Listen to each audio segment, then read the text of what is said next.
Thank you, Faith Rivera, for that, and Peter Meyer for writing it. Beautiful words, beautifully sung. Wow. All right. Well, Muji wrote, "All things pass except the love and the presence of God. To know this inside your heart is eternal life, freedom, and joy."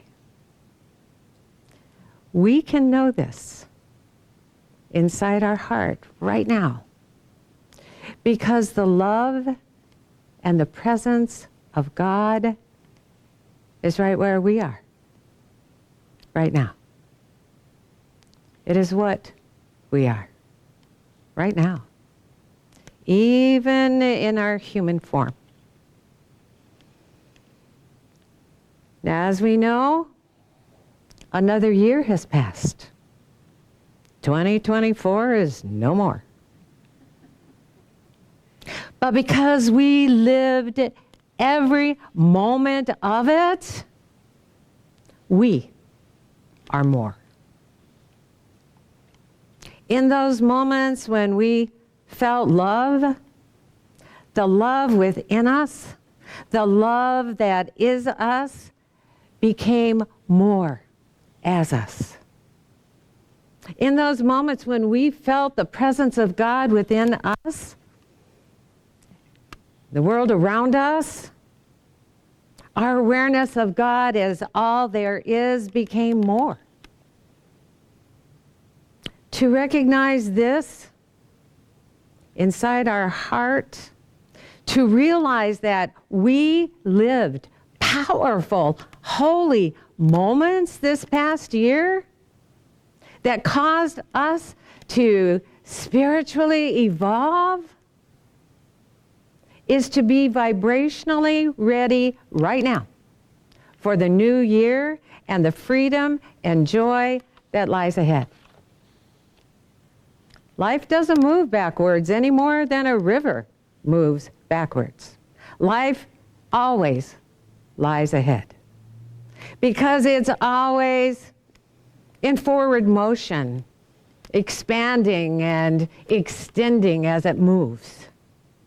Rumi wrote, "When you do things from your soul, you feel a river moving in you, a joy." We're created to feel that joy and to live a life we enjoy living every day. We're created to evolve in our life into greater self-expression as we naturally move forward with life, with the universe. This new year offers us countless opportunities to move into greater experiences of ourself and life than we've ever experienced before, into newness, into more and more. Now, as you know, our LEC affirmation for the new year is, "We're ready to thrive in 2025. It's a good one. But if you're looking for something a little different for your individual affirmation this year, then my friend and Science of Mind colleague, Dr. Sue Rubin, who at 96 years young is still going strong. She's vivacious and is a much sought after guest speaker everywhere. She posted a few suggestions for a catchy affirmative expression or slogan or motto for 2025 for all of us to consider. And I'm not sure which one she's decided for herself, but if any of these sound like the one you're ready to call your own, then let me know and I'll make you a copy of it. But here they are. I am more alive in 2025. I dance the divine jive in 2025. I arrive in 2025. I take 5 in 2025. I revive in 2025. I shift from automatic to divine drive in 2025, which is a long one, but it still works. I risk the high dive in 2025. 2025 seems to perfectly lend itself to affirmations that are all about more aliveness and more passion and more positive action and more ease as we choose to take 5 in 2025.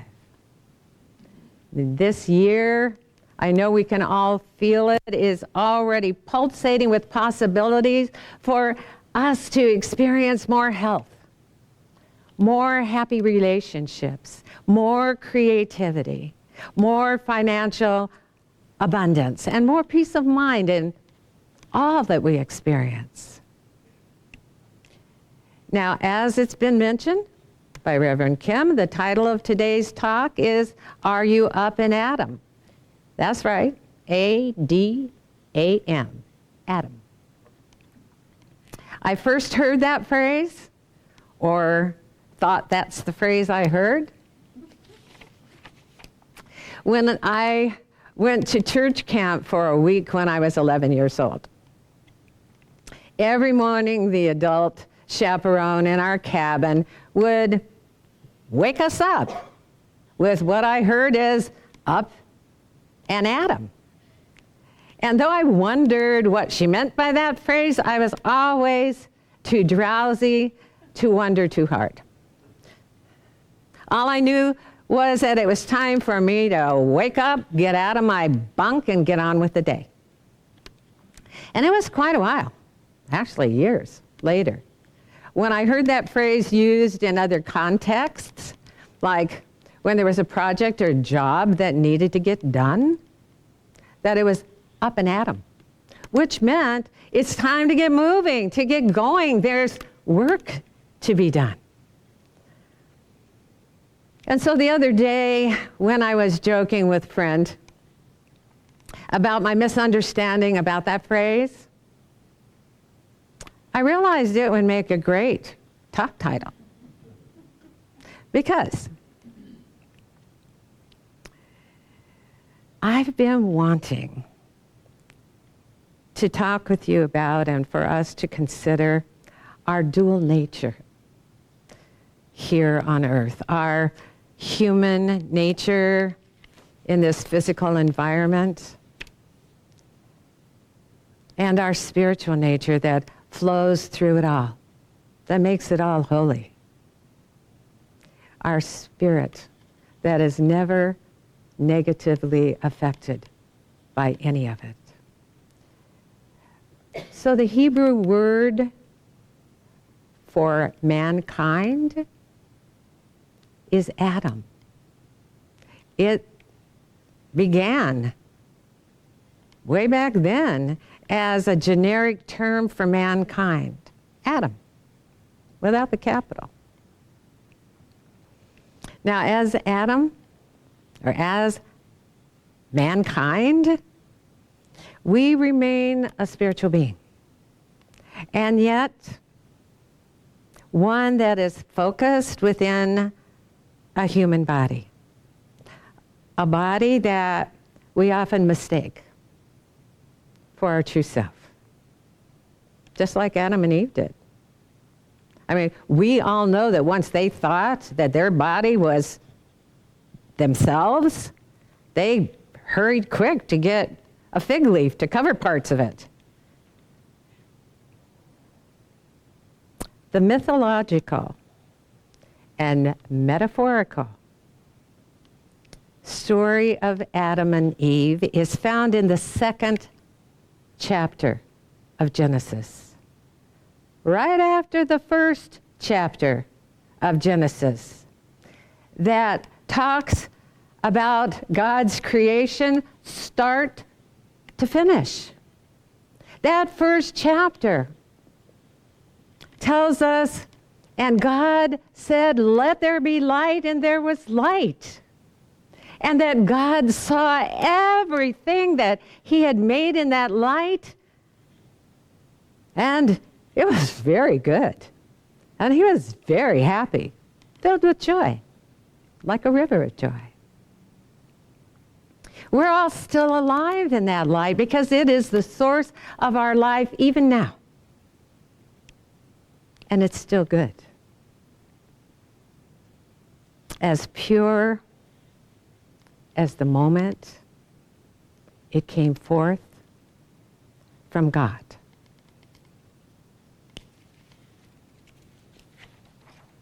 And yet, we are also, at the same time, having an Adam and Eve experience. That because of that little old incident in the Garden of Eden, you know, where Adam and Eve ate the fruit from the knowledge of good and evil.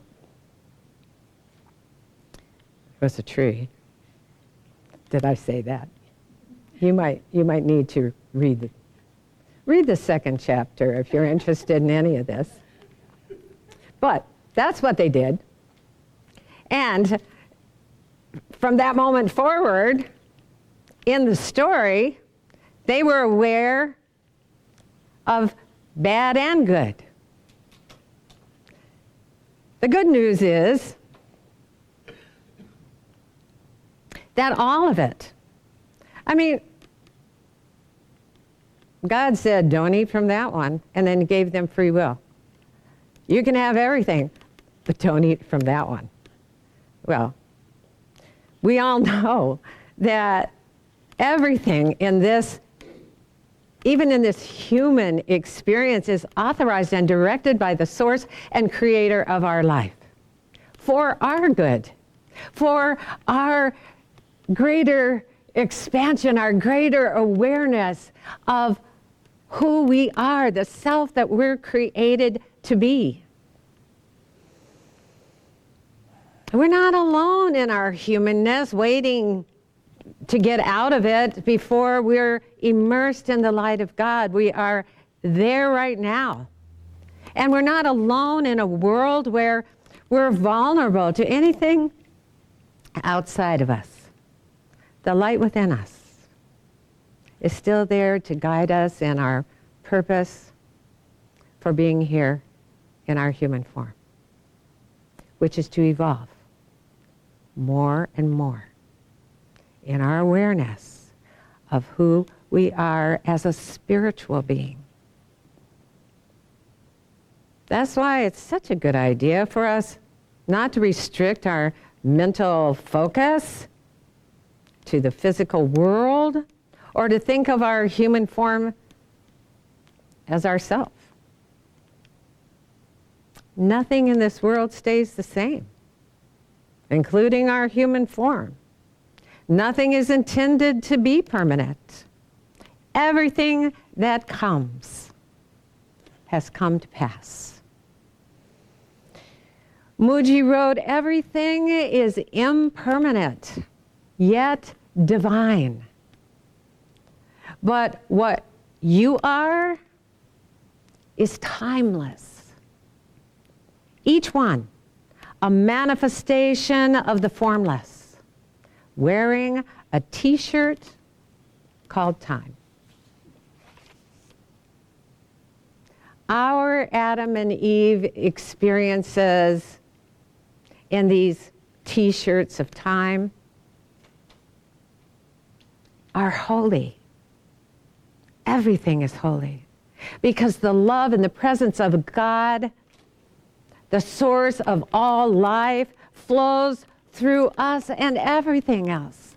There's not one thing that isn't divine. And when we do things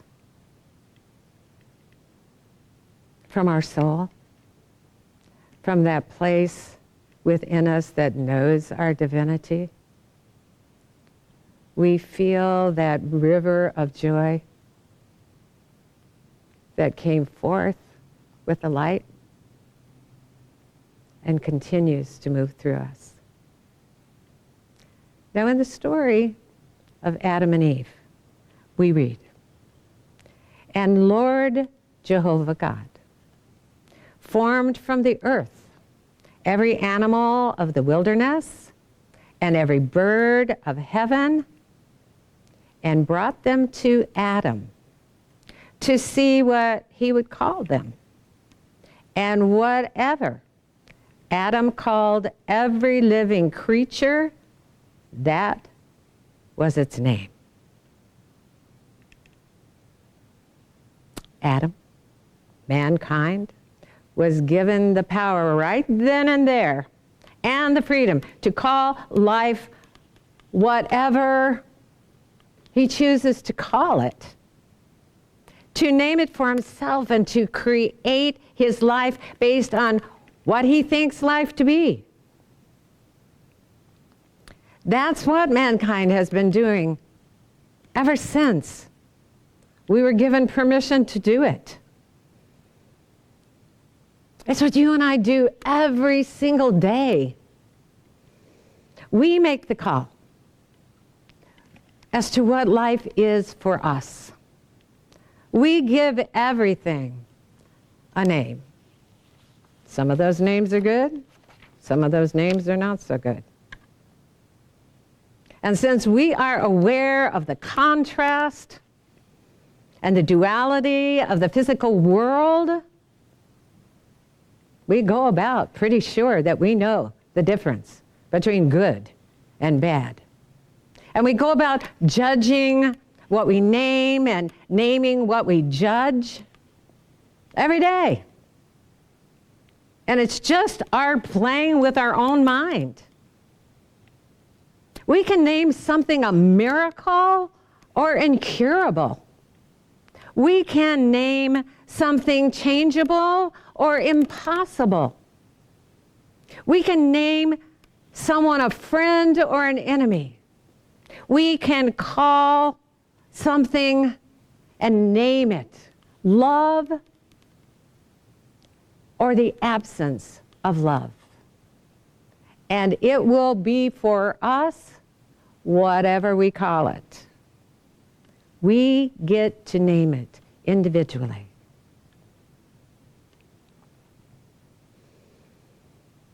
But A Course in Miracles tells us the world is nothing of itself. Your mind must give it meaning. There is no world apart from what you wish, and herein lies your ultimate release. Change but your mind on what you want to see, and all the world must change accordingly. In order for things to change, we have to see life as we want it to be, rather than continuing to focus on it and think about it and talk about it as it appears to be.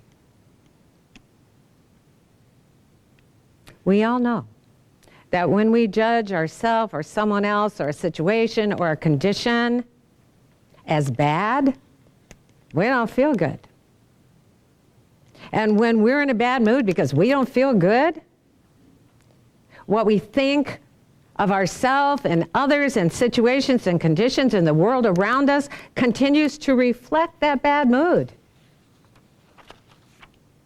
We call more and more of what we're judging to ourselves because there's no world apart from what we say it is. We think it was here without us. But we create the world we see every day, every moment. The good news is, on the other hand, when we're in a good mood, it's easy to call everything good. People don't bug us. We let things slide. And we call more and more of what we're naming good to us. And we have a name for a day like that. We call it a good day. And every day could be a good day. If we want more and more good days, it's important for us to keep our mood up while we're at them, to keep our vibe high, so that we'll call our life names like beautiful and wonderful and happy and joyous and precious and peaceful. We are free to change our mind and change our mood at any time.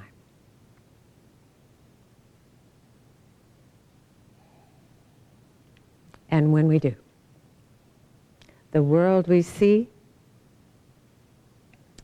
will change accordingly, like a miracle. There is always, always something for us to name good. There is always something for us to feel good about.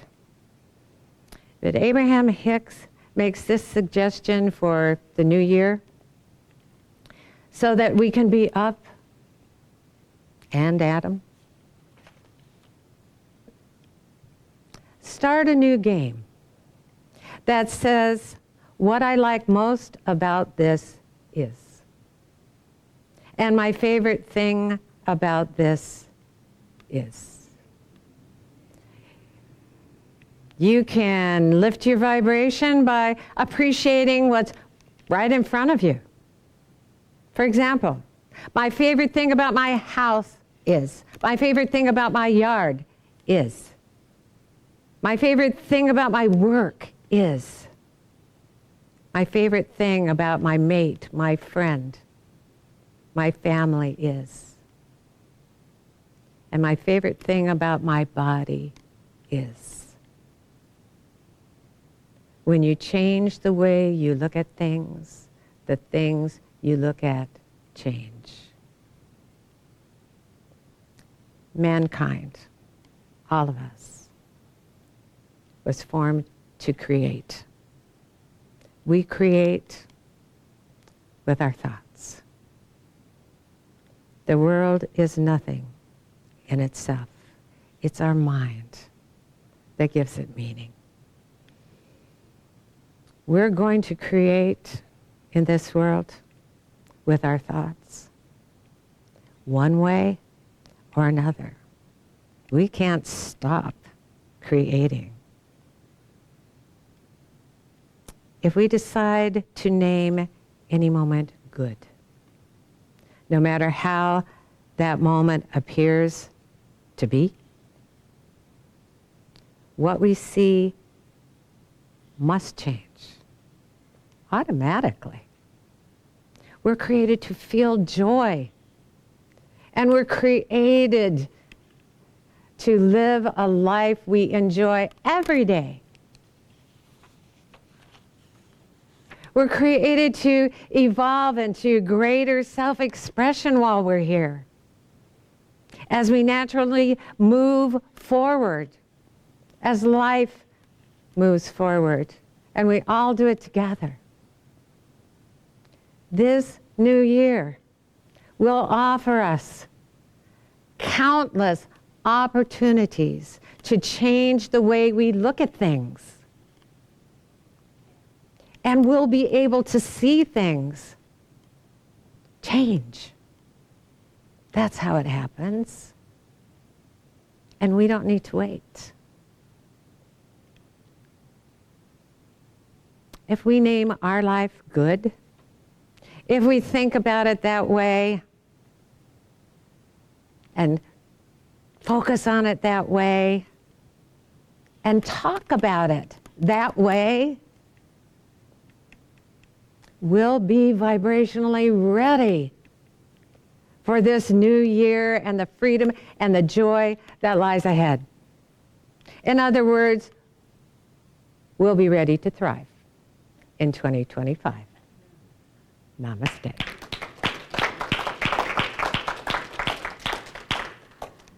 All right. Well, this is a time of our service when we get to say thank you, thank you, thank you. Thank you for being here. Thank you for showing up. It's kind of fun outside. There's just little snow flurries and it's cozy inside, so thank you. Thank you for showing up from wherever you are. I see new names every week. Say hi to Janice. She loves for you to say hi. And we're glad you're here. And we're glad that you took the time to like or love the service. And we are so grateful to everyone here because you know that for us to continue to stay warm, to have a place to be together, and to focus together on the love and the joy and the peace that is life, to support each other in doing that. That it takes financial support, and you all know it, and you all do it, and thank you for that. And thank you, even if you can't be here, for your support. It means a lot, it does a lot. And as we grow, it would be a beautiful thing for our financial support to reflect that. As you see us, because we're still here, that you appreciate what you hear and you want to support it for yourself, for the world. If you don't know how to do that and you really would like to do that, and if you don't know how to do that and you're not interested in doing that, our treasurer, Dr. Jamie Phillips, is going to tell you how anyway.